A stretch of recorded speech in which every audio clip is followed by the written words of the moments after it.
Então, boa noite a todos novamente. Como vocês viram, hoje nós vamos falar sobre 3 capítulos do livro Os Missionários da Luz. E esse é um tema que já faz muito tempo que eu tenho vontade de falar e de fazer essa palestra em especial, porque é um tema de extrema importância para o entendimento da reencarnação, mas sobretudo para a gente ver num exemplo tangível a providência divina em ação num planejamento reencarnatório. E o quanto, como disse Jesus, o amor cobre uma multidão de pecados. Então, eu acho essa história ela é significativa, como a Luana colocou lá no nosso grupo, é muito conhecida pelo movimento espírita, é muito estudada para quem estuda mediunidade, mas a gente ainda não tinha feito, não tinha falado sobre esse assunto dentro de uma palestra pública. E é um pouco especial porque a gente vai usar as imagens, né? E eu vou explicar daqui a pouquinho de onde vêm essas imagens para que a gente possa não somente entender e refletir as lições que tem nessa história, que são riquíssimas, mas também para a gente visualizar um pouco do que o André Luiz traz para a gente. Isso surgiu também da ideia de que toda vez que nós fazemos um estudo de um livro da obra de André Luiz, no estudo que nós temos uma vez por mês na casa, onde a gente estuda o livro dos Espíritos, Mediunidade e as obras de André Luiz, eu me comprometi a cada vez que nós terminássemos uma obra, eu falasse algum tema dentro da obra, porque é claro, para quem está estudando com a gente, sabe que os livros do André Luiz são riquíssimos, então é quase que se você escolher um capítulo e conseguir falar do capítulo, já é bastante coisa, porque o conteúdo ele é muito amplo, muito rico. Então, nós terminamos já há algum tempo o livro Os Missionários da Luz, e aí eu escolhi a reencarnação de Segismundo. Acontece que eu tenho hoje 56 slides para falar desse assunto, então não vai dar tempo. E o que eu combinei com o pessoal da casa é que eu vou fazer em duas partes. Então, hoje eu vou fazer a parte um, que é uma parte, porque são 3 capítulos, e aí, se não terminar, porque eu realmente acho que não vai terminar, porque eu quero que a gente possa trocar um pouco de ideias no final, tirar algumas dúvidas, eu quero que haja uma interação entre a gente volta com a continuação, eu faço um resumo do que a gente fez hoje e a gente continua na semana que vem. Até por isso que nós estamos gravando também, porque aí quem perdeu pode assistir a primeira parte para que a gente possa continuar a segunda. Então, o que é este livro, o que é esta obra, Os Missionários da Luz? Né? É o terceiro livro da coleção A Vida no Mundo Espiritual, vem de André Luiz, né? A gente fala sempre dele na casa, pela psicografia de Chico Xavier, e lá nós conhecemos a importância do esforço na busca pelo autoaperfeiçoamento, a participação do perispírito como organização que molda as células do corpo e as diversas formas possíveis para manifestações mediúnicas e contatos entre os planos terrestre e espiritual. E nesses 3 capítulos a gente vai conseguir ver tudo isso. Os 20 capítulos, a obra toda tem 20 capítulos, apresentam os mistérios da reencarnação e todo o trabalho dos encarregados de conduzir o processo do renascimento.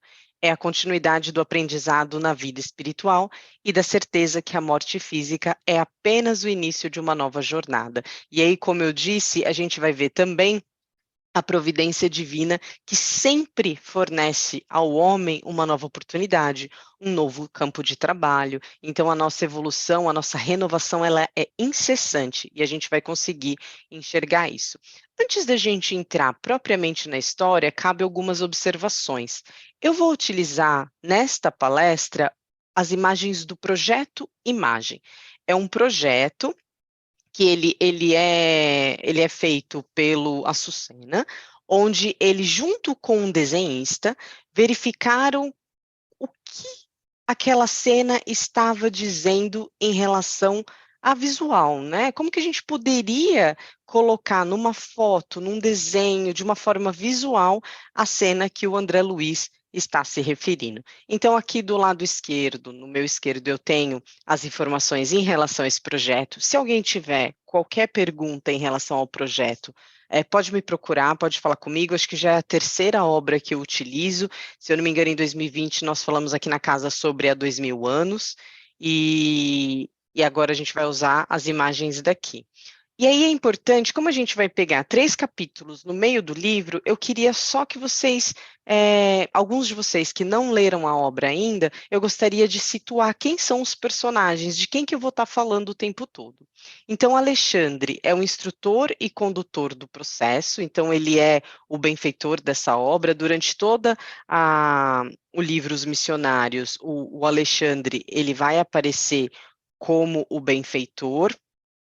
É, André Luiz, né, que é o autor, que ele está, na verdade, aqui funcionando como um repórter, ele vai lá e ele faz as perguntas que nós gostaríamos de fazer.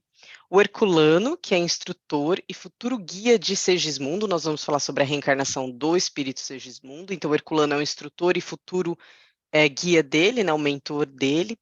Josino, que vai ser responsável pelo Centro de Preparação de Encarnações, Manassés, que vai ser um dos responsáveis pela área de desenho, e aí, conforme eu for chegando na história, vocês vão reconhecer todos eles.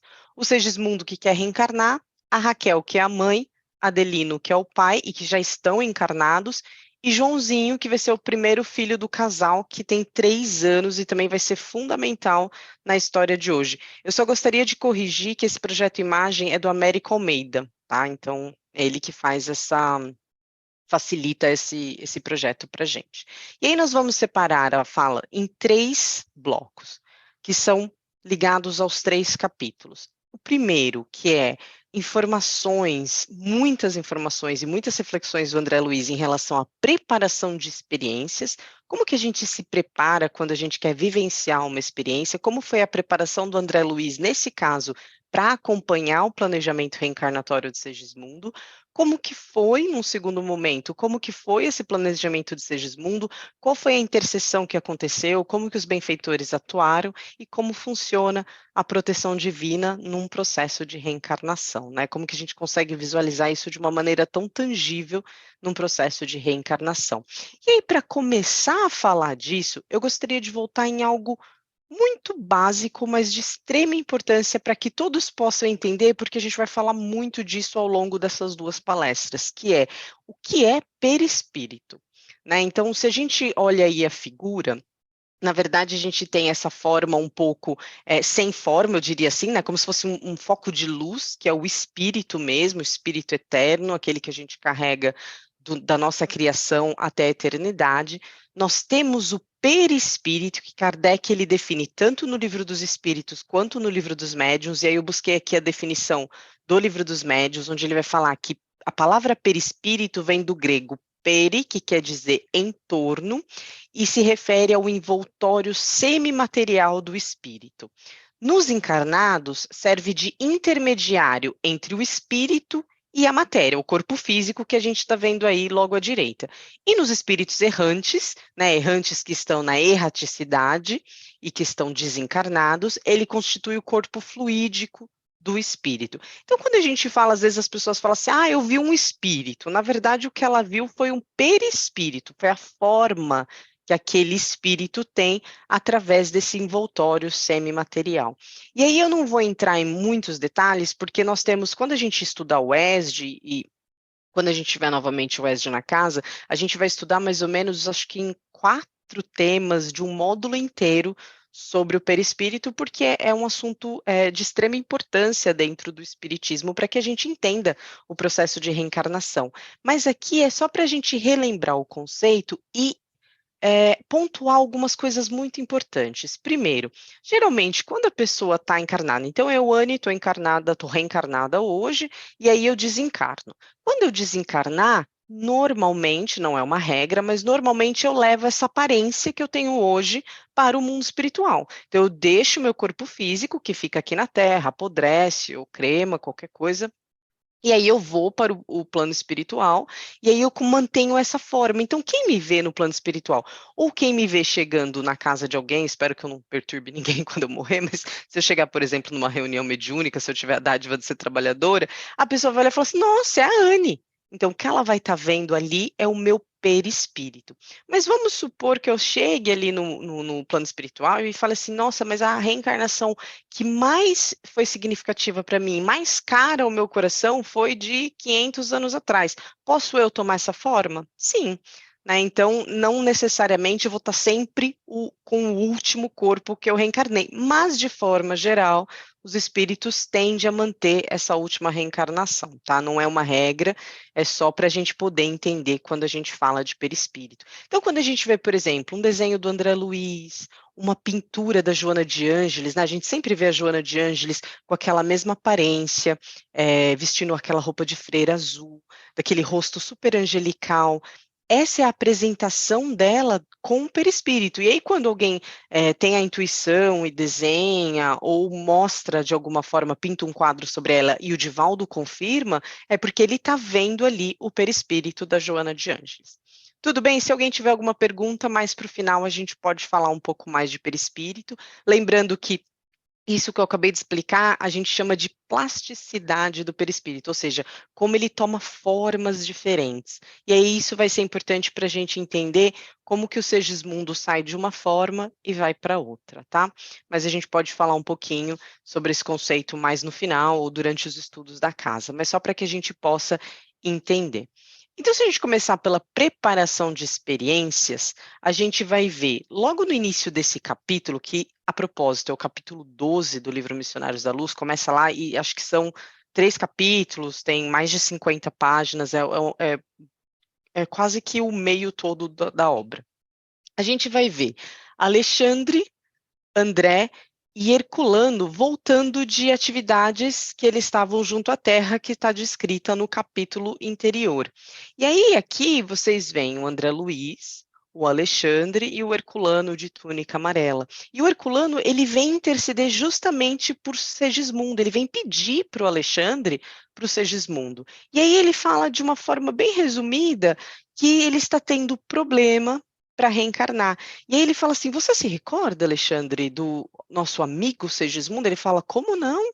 Nós devemos muitos favores a Segismundo da minha última reencarnação.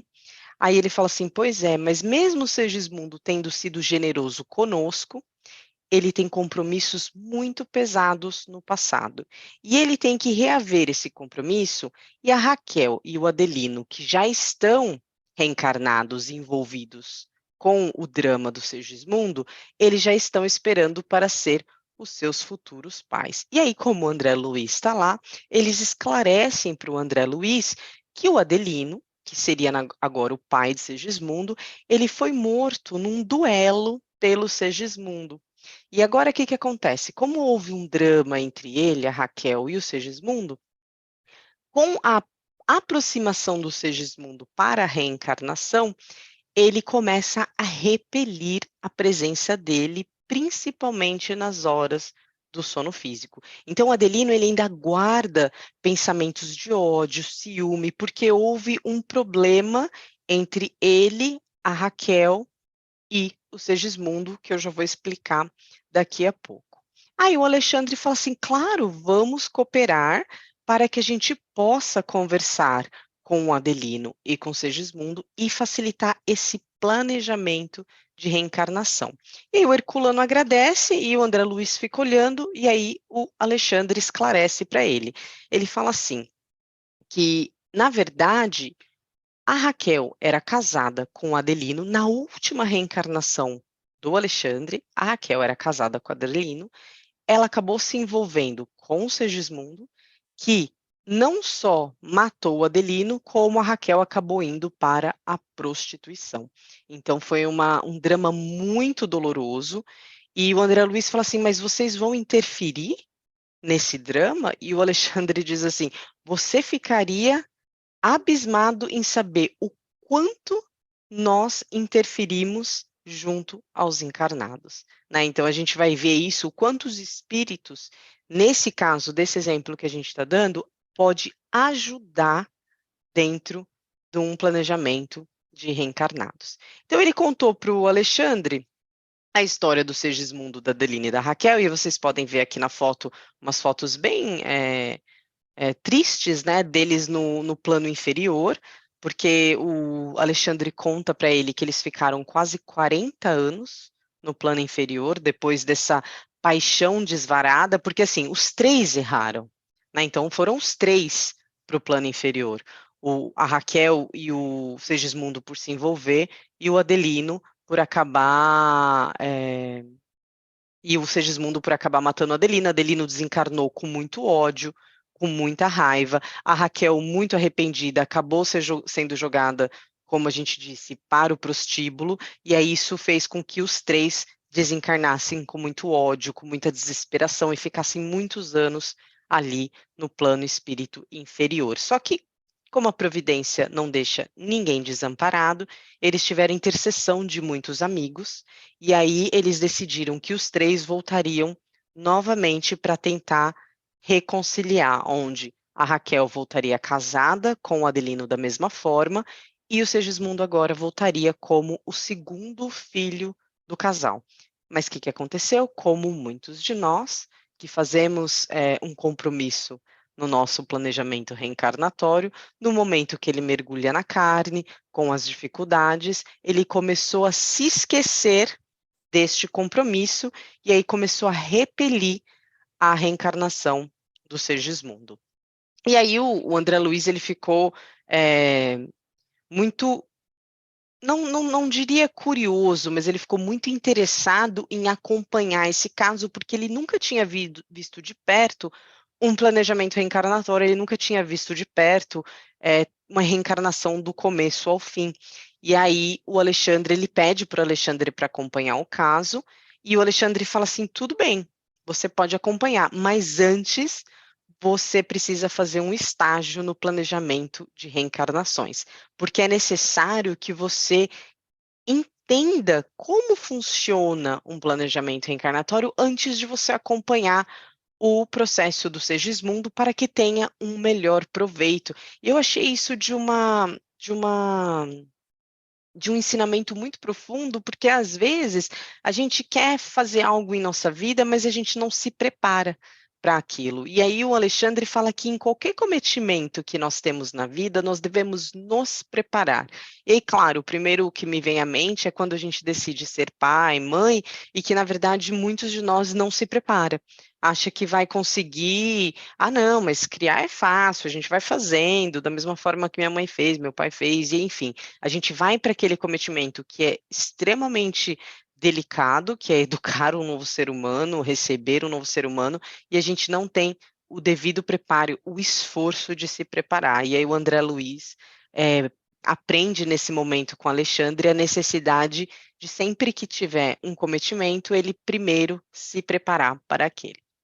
Então, o planejamento, ele é um serviço relacionado com o Ministério do Esclarecimento, né? Se a gente lembrar lá do livro Nosso Lar, todos os ministérios, cada um com a sua função, o edifício do planejamento de encarnações está ligado ao Ministério de Esclarecimento, e aí ele vai esclarecer o André Luiz que grande percentagem de reencarnações se processam em molde padronizados para todos.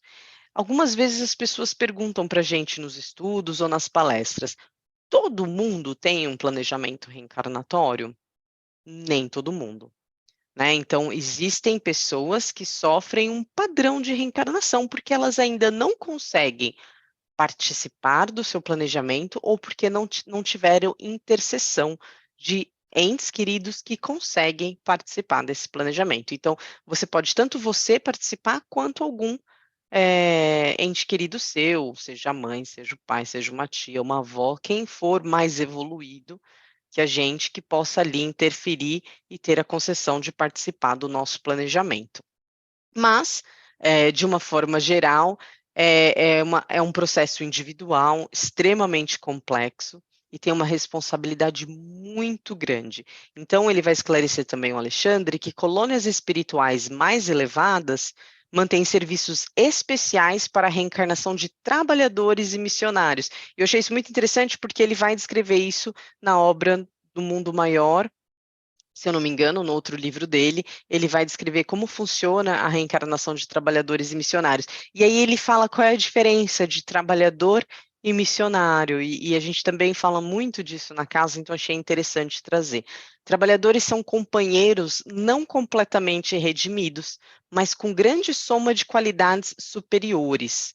são entidades em débito, mas com valores de boa vontade, perseverança e sinceridade. Então, têm o direito de influir sobre fatores da reencarnação.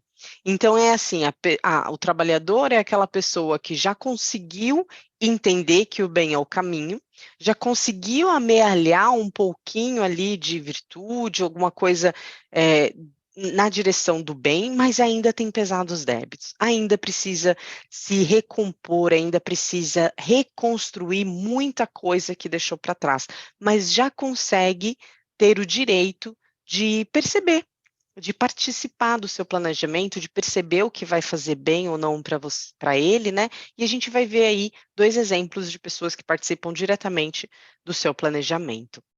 E aí o Alexandre continua: a advertência de Jesus: se nossa mão ou olho são motivos de escândalo, melhor entrar na vida sem eles. Então tem uma parte do evangelho que vai falar: se minha mão for a mão do escândalo, que eu possa não ter a mão. E na verdade o que ele está dizendo assim, o Alexandre ele vai explicar essa passagem dessa forma: se nós falimos em experiências de autoridade, se nós falimos em experiência de riqueza, de beleza física ou de inteligência, não seria lógico eu receber oportunidades idênticas para perceber que eu já consigo superar? E aí a gente vai ver se é sempre assim que funciona quando a gente falar de 2 companheiros que o André Luiz vai acompanhar antes de chegar no exemplo do Segismundo. Então ele segue o conselho do Alexandre e vai lá para o edifício do planejamento de encarnações. E aí ele fala que no caminho ele percebe muitas entidades, né, muitas pessoas isoladas ou em grupos que iam e vinham segurando um pergaminho. E aí ele ficou curioso para saber o que era esse pergaminho, no que o Alexandre disse assim: algumas entidades são trabalhadores de nossa esfera interessados em reencarnações próximas.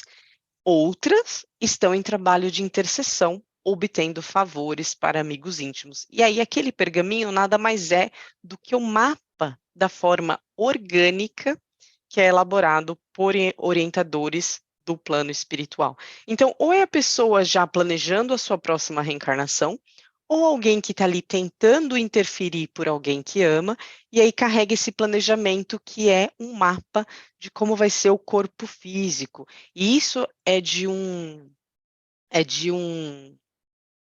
entendimento para nós muito importante. Vai ser muito importante que a gente faça algumas reflexões em relação a como o nosso corpo físico é planejado, qual que é a nossa responsabilidade diante desse corpo físico e o que a gente pode fazer para ajudar, né? Então ele chega lá no prédio do planejamento de reencarnações, aqui vocês vão ver na foto Alexandre, ele apresenta o André ao assistente Josino, né, que cuida desse planejamento, que cuida desse local onde se planejam as reencarnações, e solicita para ele um estágio de 1 semana para o André Luiz. Então, o objetivo desse estágio era ele ter noções mais seguras do trabalho reencarnacionista. Até porque, se a gente parar para pensar, ele tinha a tarefa de fazer o livro, né? De escrever o livro junto ao Chico para que nós pudéssemos ter essas informações. Porque quando Kardec codificou as obras básicas, nós não tínhamos detalhes ainda de como era o mundo espiritual. Por isso que o trabalho do Chico Xavier, ele é ímpar, porque ele vem trazer o que a gente chama de obras complementares. São obras riquíssimas que nos trazem mais detalhes do mundo espiritual e de como se faz esse intercâmbio. E para quem estuda a fundo as obras de André Luiz, e tem alguns grupos de estudiosos que estudam com detalhes minuciosos a obra de André Luiz, quanto mais o tempo passa, mais confirmação tem do trabalho, da beleza e da veracidade desses livros, né? Tem um médico no Brasil que a gente sempre fala dele, o Dr. Felipe, que ele faz um estudo do André Luiz há muitos anos, inclusive no curso de medicina da USP, você tem um módulo onde você pode estudar as obras de André Luiz, né? Se isso não for a pátria do evangelho, eu não sei o que é, né? O que tem ali dentro da cadeira de medicina, você pode estudar as obras de André Luiz, e ele faz como ele é médico, ele faz esse trabalho minucioso, e ele mostra, por exemplo, que descrições do corpo físico, do funcionamento dos órgãos, de como funciona mesmo o nosso corpo, que o André Luiz deu em 1945, 46, 47, essa obra é de 1947, a medicina foi descobrir 40, 50, 60 anos depois, né? Inclusive, hoje se fala muito da plasticidade do cérebro, das plasticidade das conexões neurais, cerebrais, e aí André Luiz já falava disso há muito tempo, e aí, no caso, quando a gente vai estudar o perispírito, a gente vai ver que Kardec já falava isso em 1857. Então, isso é extremamente importante para que a gente tenha segurança daquilo que a gente está estudando. Pois bem, ele foi passar uma semana fazendo um estágio nesse planejamento de reencarnações. E aí ele começou a perceber que haviam duas estátuas iluminadas num pedestais. E aí a pessoa que fez esse projeto, ele fala que o desenhista na época, faz muitos anos que esse projeto saiu, ele não conseguiu desenhar, mas que essas estátuas elas eram muito iluminadas, mas ele não conseguia fazer uma forma nesse sentido. Mas as estátuas elas eram de um corpo feminino e um outro masculino. Elas eram singularmente belas, não só na forma externa, porque o André Luiz, vamos lembrar, o André Luiz era médico, mas ele via uma beleza imensa nos órgãos, nas glândulas, nos dispositivos elétricos, eflúvios luminosos. Então ele pensava assim, esses devem ser seres mais evoluídos.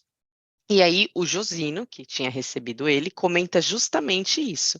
Comenta que eram sim é, um corpo de seres mais evoluídos da esfera carnal e que existia um respeito e uma gratidão muito grande em relação ao corpo de carne, porque o nosso corpo ela é uma bênção do Criador. E aí ele fala que aquele instituto ele colaborava no aperfeiçoamento da máquina humana. Então, quando a gente estuda essa questão da evolução da Terra ser um mundo de expiações e provas e evoluir para regeneração e aí mundos felizes, dentro desse processo de evolução constante, tem uma evolução do corpo também, do organismo físico. É só ver ali como a gente era quando era Neandertal e como nós somos hoje. E cada vez mais nós vamos vendo a máquina física sendo evoluída. E aí, com isso, com essa evolução, as pessoas hoje falam assim, nossa, mas as crianças de hoje em dia, é, elas são muito diferentes do que era na minha época. E são.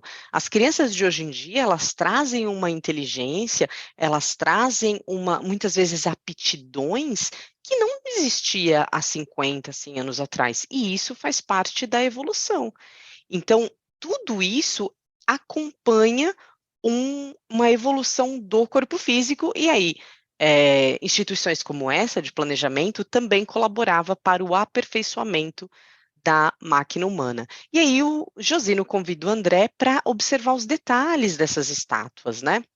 E aí ele começa a ver a musculatura, que tinham fibras radiosas, e aí ele começa a falar que do frontal ao ligamento, anular do tarso, tinham fios de luz que simbolizava toda a musculatura. E aí a gente vê como é importante, como é perfeito. E eu acho curioso, muitas pessoas acharem que não existe algo superior a elas, que não existe uma divindade, um poder, seja o nome que as pessoas queiram dar, mas que não existe algo superior que comanda tamanha perfeição, né? Não é possível que a gente que a gente ache que seja um acidente biológico o corpo funcionar de maneira tão perfeita. Tudo está ali ligado nos seus mínimos detalhes. Então ele estava observando tudo isso. Eu não vou entrar nos detalhes em relação ao corpo físico, convido para que todos leiam um capítulo, até porque não é a minha área, eu não saberia comentar muito, mas ele começa a ver toda a circulação sanguínea, todos os órgãos funcionando de uma maneira perfeita e principalmente o sistema nervoso. Mas eu vou comentar um detalhe que é muito importante para nós que estudamos mediunidade. Ele vai falar que a glândula epífise no centro do cérebro, que é aquela que comanda várias funções, que comanda também a questão da mediunidade, ela parecia um pequeno sol azulado controlando os demais eflúvios brilhantes que emanavam dos centros de força genital no útero em particular, né? Então ele fala assim, nossa, mas na forma feminina você tem aqui a glândula epífise que jorra eflúvios brilhantes para todos os lados, controla os centros de força e principalmente chega no centro genital, no útero em particular. E aí o benfeitor comenta com ele que não é de se surpreender, porque o útero ele funciona como a máquina que trará vida a todas as pessoas, né? Então, o útero da mulher, ela gera a reencarnação de todas as pessoas que têm essa dádiva de reencarnar aqui na Terra. Então ele começa a perceber essas nuances do corpo físico, e aí o Josino apresenta para ele o Manassés, que o Manassés ele é, como a gente disse, um dos responsáveis pelos serviços de informação, principalmente pelos desenhos, né? A gente falou no começo que ele chegou no planejamento de reencarnações e viu as pessoas saírem de lá com pergaminho. Então, o Manassés ele ajudava a comandar esse setor.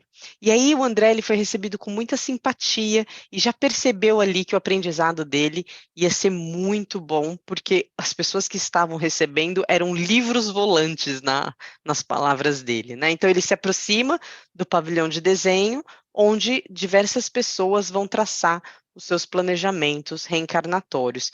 E aí, quando eles estavam entrando, se aproximou um colega de Manassés, um amigo de Manassés. E aí ele era um senhor simpático que se aproximava e pedia informações. O nome dele era Silvério. Então a gente quer falar um pouquinho, que eu achei muito interessante, o caso do Silvério.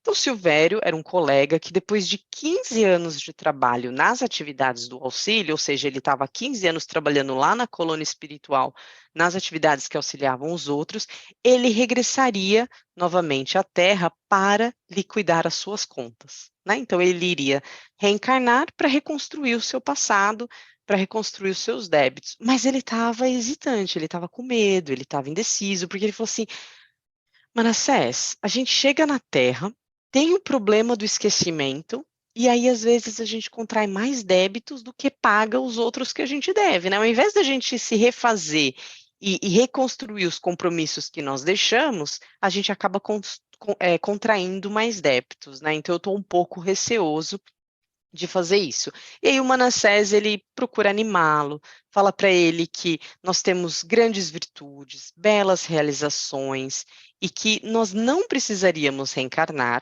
se nós não tivéssemos desvios e chagas.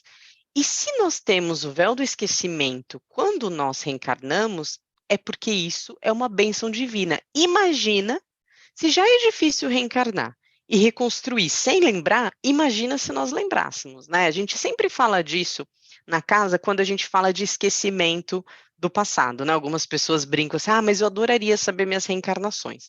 Dificilmente alguém consegue lidar com essa informação. Então imagina você tá lá casado e aí um dia você se lembra que, vamos pegar o caso do Adelino, da Raquel e do Segismundo. Já pensou se eles se lembram que o Segismundo, que é um filho agora, foi pivô de tanta destruição, de tanta desgraça numa reencarnação anterior?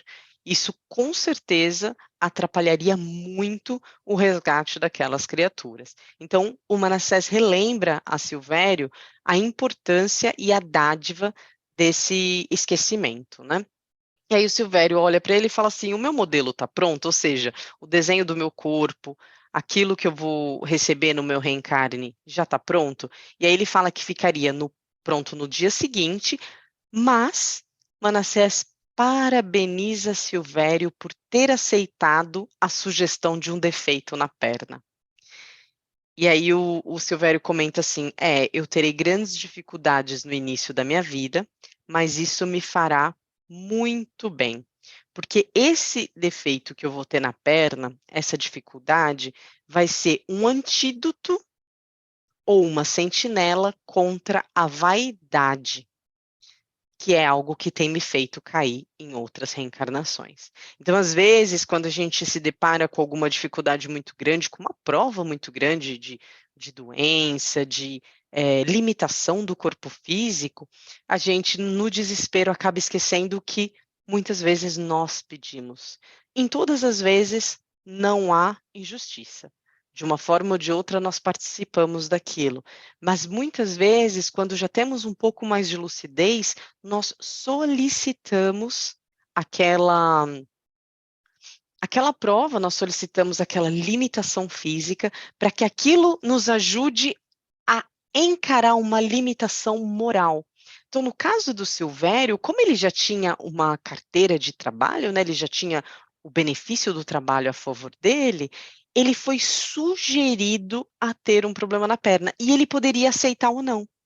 Mas quem sugeriu foram benfeitores que querem o melhor para ele, que conhecem o caso dele, e aí na aceitação, ele disse assim: "Eu sei que se eu aceitar, isso vai me ajudar a me manter em guarda contra a vaidade que tem me feito cair".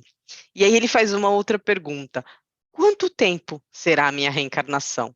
E aí Manassés responde dizendo que vai ser mais ou menos 70 anos, e fala assim: "Olha, não te quero ver aqui antes dos 70, hein?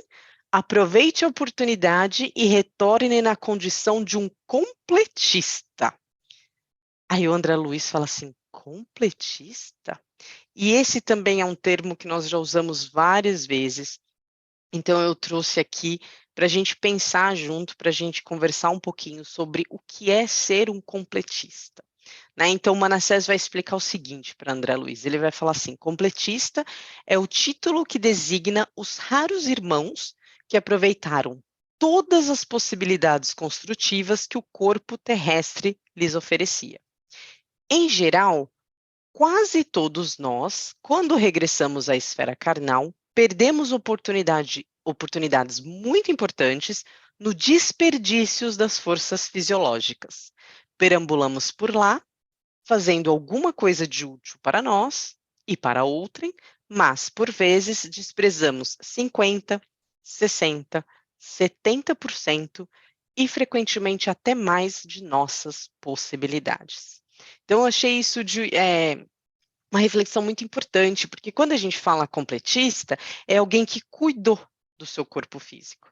É alguém que, se estava programado para viver 70 anos como Silvério, viveu 70 anos porque cuidou do corpo físico. E aí ele vai falar que todos os excessos, seja por alimentação, seja por esforço, seja por vícios, seja por drogadição, qualquer excesso ele causa um desequilíbrio orgânico. E esse desequilíbrio orgânico afeta as oportunidades, as possibilidades das nossas forças fisiológicas. Né? Então, completista é aquele que teve um planejamento, conseguiu ver qual era o corpo dele. Ah, bacana, o meu corpo é esse, eu tenho 70 anos para viver, eu tenho tanto de fluido vital para viver esses 70 anos, e ele se cuida de uma forma tão grande que ele retorna ao plano espiritual completo, com a missão cumprida. E aí ele está dizendo aqui já que são raros os que fazem isso, que na maioria a gente chega a perder 50, 60 ou 70% da capacidade fisiológica que nós temos. Ou seja, muitas vezes nós não nem conhecemos o que o nosso corpo é capaz, porque nós não ajudamos o nosso corpo a fazer o seu trabalho. E aí o André Luiz continua curioso, tá? E se eu for um completista ou não for um completista, o que que isso influencia na vida de uma pessoa que tem ou não essa que completa, né, a sua reencarnação dessa forma. E aí ele responde assim, que o completista, na qualidade de trabalhador leal e produtivo, pode escolher à vontade o corpo futuro quando lhe apraz o regresso à crosta em missões de amor e iluminação, ou recebe veículo enobrecido para o prosseguimento de suas tarefas a caminho de círculos mais elevados de trabalho. Ou seja, existe um prêmio para aqueles que movimentam a máquina física como um operário dedicado, para aqueles que realmente cuidam do organismo. É o direito de escolher um novo corpo sem problemas. Então, se eu faço tudo o que eu devo fazer, se eu sou uma pessoa que vivo em equilíbrio, sou uma pessoa que me cuido, quando eu volto, eu posso escolher o meu novo corpo. E aí André Luiz falou assim: nossa, então com certeza aqueles que conseguem deve pedir um corpo irrepreensível. E quando o André usou essa palavra irrepreensível, ele quis dizer assim, um corpo muito bonito, um corpo muito perfeito. E aí o Manassés diz assim: pelo contrário, em todo o trabalho que eu tenho aqui, eu nunca vi nenhum completista que tenha solicitado uma forma irrepreensível quanto às linhas exteriores. Muito pelo contrário, quem tem o direito de escolher o corpo que quer, solicita corpos resistentes, corpos duráveis e corpos fortes, saudáveis. Mas, ao mesmo tempo, eles pedem medidas de atenuação do magnetismo pessoal, ou seja, eles não querem uma forma muito bela, eles querem ocultar a beleza de suas almas para que isso não atrapalhe na sua reencarnação, porque a beleza é uma prova muito difícil. Né? Ter um corpo absolutamente belo, algo que a humanidade toda vê como belo, é uma prova muito difícil. Geralmente as pessoas elas acabam descambando para a vaidade, para outros problemas da alma. Então, quando a alma ela já está mais evoluída e ela tem a chance de escolher, ela acaba escolhendo força, saúde, né? Então ela fala assim que as mentes juvenis, elas brincam com o fogo das emoções, mas espíritos amadurecidos, como o de um completista, não deseja se distrair no caminho evolutivo. Então, ele não pede nada que possa distraí-lo na caminhada. E eu achei essa uma ótima reflexão para que a gente possa, cada um, fazer, né, em relação ao cuidado que está tendo com a sua própria máquina fisiológica. E aí, André prossegue para a sala de desenho, e aí eu achei muito curiosa essa foto, onde ele mostra vários trabalhadores trabalhando em relação ao corpo humano, o que que vai ter, e daqui a pouco a gente vai ver um exemplo para saber como que funciona esse intercâmbio entre esses trabalhadores da sala de desenho e os possíveis reencarnantes, né? Então, ele vai falar que nessas dependências voltadas para o desenho, haviam pequenas telas demonstrando peças do organismo humano, sejam tecidos, glândulas, fibras, órgãos.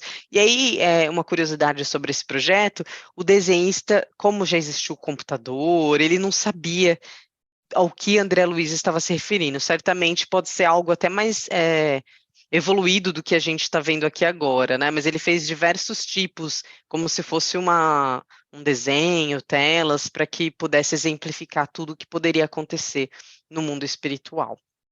E aí tinha centenas de técnicos em embriologia, biologia, orientando cada detalhe, cada experiência individual dos futuros reencarnantes. E André Luiz ficou perplexo de ver como é complexa a oportunidade de renascer, né? Quando a gente fala em ter gratidão por estarmos reencarnados, a gente às vezes não tem noção do quão complexo, de quanto trabalho houve para que a gente pudesse estar aqui hoje, vivendo essa experiência na carne, né?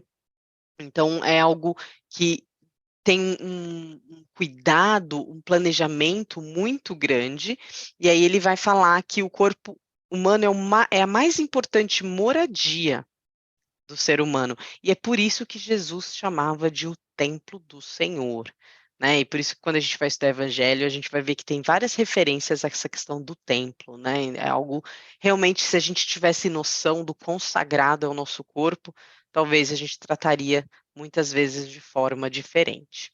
E aí ele continua nesse salão, e aí você vê aqui mais fotos de um lugar realmente muito grande, com várias pessoas trabalhando em prol disso. E aí ele começa a seguir adiante, né, com o seu aprendizado, com o seu estudo, quando uma irmã de porte muito respeitável se aproxima, saudando Manassés e afetuosamente. Então tá aqui no meio, você vê aqui, ó, uma mulher chegando para falar com Manassés e com o André Luiz. E aí o Manassés fala assim para o André Luiz: olha, essa é uma de nossas colaboradoras mais corajosas. E aí a mulher não gostou muito desse comentário, né, de ser colocada assim em evidência. Ela não gostou muito, mas o Manassés explica que em breves dias ela retornaria aqui à Terra em tarefa de profunda abnegação por 4 entidades que há mais de 40 anos estavam se debatendo em regiões abismais das zonas inferiores. E aí a mulher responde assim: não, isso não é abnegação nenhuma, mas uma obrigação, pois as mães que não completaram a obra de amor que o Criador lhes confiou junto aos filhos têm o dever de corrigir. Então, o que eu estou fazendo nada mais é do que o meu dever.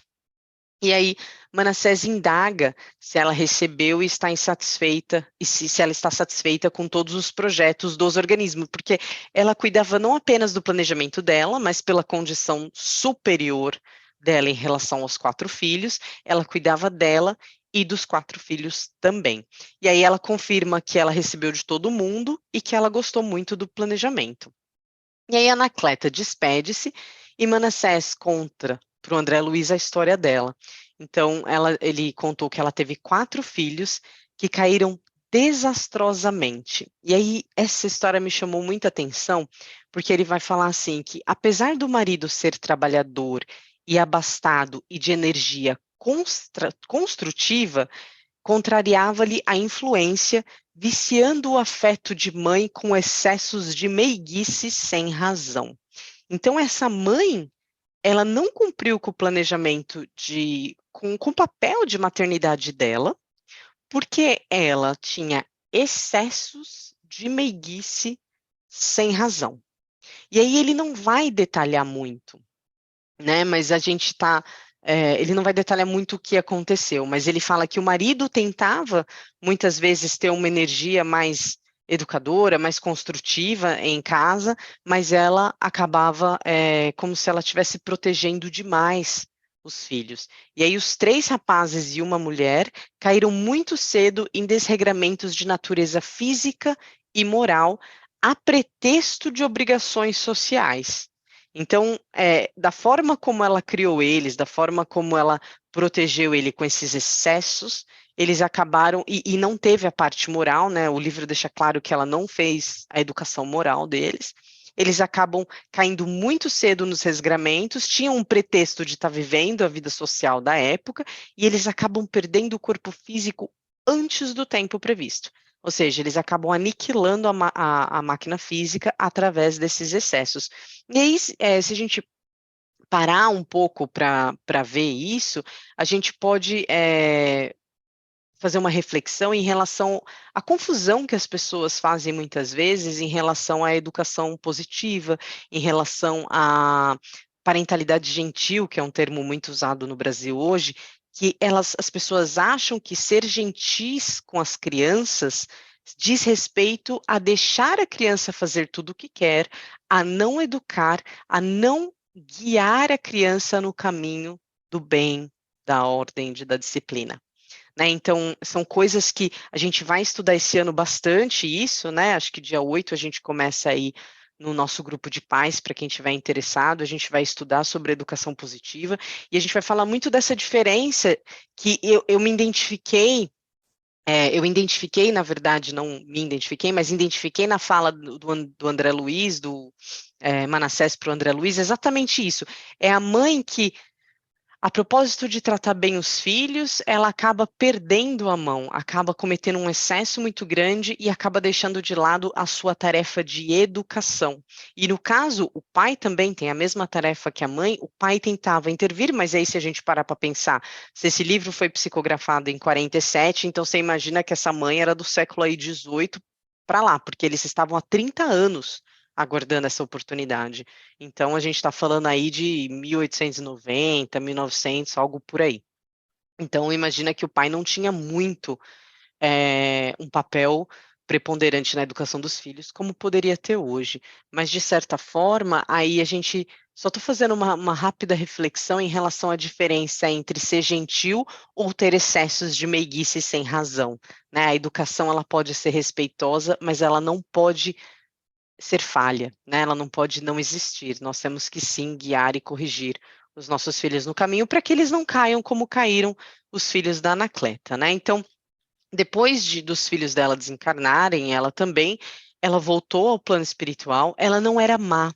Veja bem, tanto que os filhos que tiveram todos esses excessos, eles foram para regiões inferiores, mas ela voltou para a colônia, não detalha quanto tempo, se ela passou algum tempo em outro local, mas logo depois que ela estava já na colônia do nosso lar, aqui a gente está falando do nosso lar, ela compreendeu as consequências e esperou 30 30 anos, ela esperou e trabalhou para que ela tivesse o direito de receber novamente os 4 filhos, né? Então agora ela se dispôs a nascer, ter os filhos novamente, só que daí ela teria 2 filhos paralíticos, um débil mental e uma filha desajustada para ajudá-la, para auxiliá-la na viuvez precoce.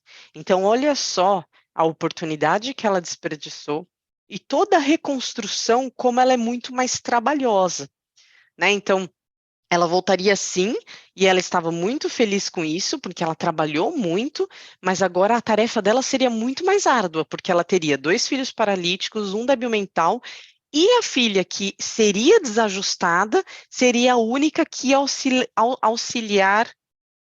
iria auxiliar na viuvez precoce dela. Então ela estava aceitando realmente uma dura tarefa, por isso que o Manassés fala que era de um dos espíritos com maior coragem que ele tinha conhecido. E aí, quando ela vai verificar o planejamento dela, ela fala que ela quer uma alteração.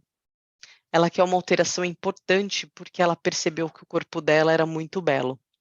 Como ela tinha já uma pasta de trabalho que conferia a ela esse direito de ter é, um corpo perfeito, um corpo belo aqui, ela ficou muito preocupada. Então, ela falou que ela não queria essas linhas impecáveis para a forma física dela, que ela gostaria, se possível, de ter um problema na glândula para que ela tivesse, não caísse, né, na glândula tireoide, e aí quem tem problema na tireoide sabe que realmente é muito complicado, mas ela gostaria de se prevenir quanto à possibilidade de queda moral. Daí, ela gostaria de solicitar, se fosse possível, que ela tivesse um defeito na glândula tireoide. Né? Então, às vezes, a gente passa a vida inteira fazendo tratamento, maldizendo, e na verdade aquela glândulazinha está ali salvando com que a gente não caia em coisas piores. Lógico, é sempre assim, Anne? Claro que não. Né? A gente está falando aqui da prova específica dela, a gente está falando de um espírito que já alcançou uma nobreza ao ponto de poder interferir no seu planejamento reencarnatório e já tem é, mérito para poder solicitar essa modificação, né? Então, ele fala que vai conversar com ela, com os responsáveis, mas que possivelmente ele conseguirá conceder isso a ela, né? Então, ele vai fazer também um esclarecimento para o André Luiz, falando que todos os órgãos eles estão subordinados à ascendência moral do espírito e que preocupações excessivas com sintomas patológicos aumentam muito as enfermidades. Então, às vezes a gente tem um problema patológico e a gente se preocupa tanto com aquilo que aquilo acaba prejudicando mais ainda e que grandes emoções podem curar ou prejudicar o corpo, né? A forma como a gente encara a doença tem ligação direta com a cura daquela doença. E ele fala que o médico do futuro, o médico do porvir, não fornecerá só informações técnicas, mas trabalhará também os valores espirituais e que a cura de todas as doenças é o amor cristão. Né? O principal fator de cura para a doença vai ser o amor cristão. E aí ele está falando de algo mais no futuro. Então, essa é a prova da beleza física e de como algumas pessoas conseguem se libertar em relação a essa prova. E aí ele continua falando do caso do amigo do Manassés, né? Um outro amigo dele, que também cometeu um crime há 100 anos, ele assassinou um homem a facadas há 100 anos, e essa vítima do crime dele se ligou espiritualmente a ele, e aí existe um ódio muito grande entre os dois, que ficava alimentando o perispírito dos dois, né? E daí, quando ele desencarnou, ele teve um remorso muito grande, ele desencarnou numa situação muito lamentável, porque ele tinha cometido esse crime, e aí, após passar o seu sofrimento em regiões purgatoriais, né? Que a gente fala umbralinas, padecimentos retificadores, ele aproximou-se da vítima e começou a beneficiar. E aí, como ele cresceu moralmente, ele tornou-se amigo de benfeitores espirituais e aí obteve intercessões, né, para que ele pudesse se libertar daquele débito. E aí a gente lembra muito do Livro dos Espíritos, quando vai falar que basta o arrependimento para que as faltas possam se apagar, né? Existem algumas religiões que falam assim, basta se arrepender. Não, né? Os espíritos respondem para o Kardec que não, que o arrependimento ele é o primeiro passo, ele ajuda muito na melhoria do espírito, mas a gente tem que corrigir esse passado, né? Então, se eu cometi um erro, eu tenho que reconstruir esse passado, reavendo esse erro. E aí, ele mostra o desenho, né? Vocês estão vendo aqui o desenho do organismo dessa pessoa, desse amigo dele que vai reencarnar.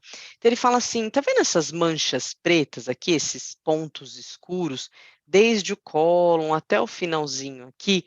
Isso quer dizer que ele vai sofrer uma úlcera nessas regiões. Assim que ele chegar à maioridade, ele vai sofrer uma úlcera. Então, ele não vai precisar ter um espetáculo sangrento, morrer por facada.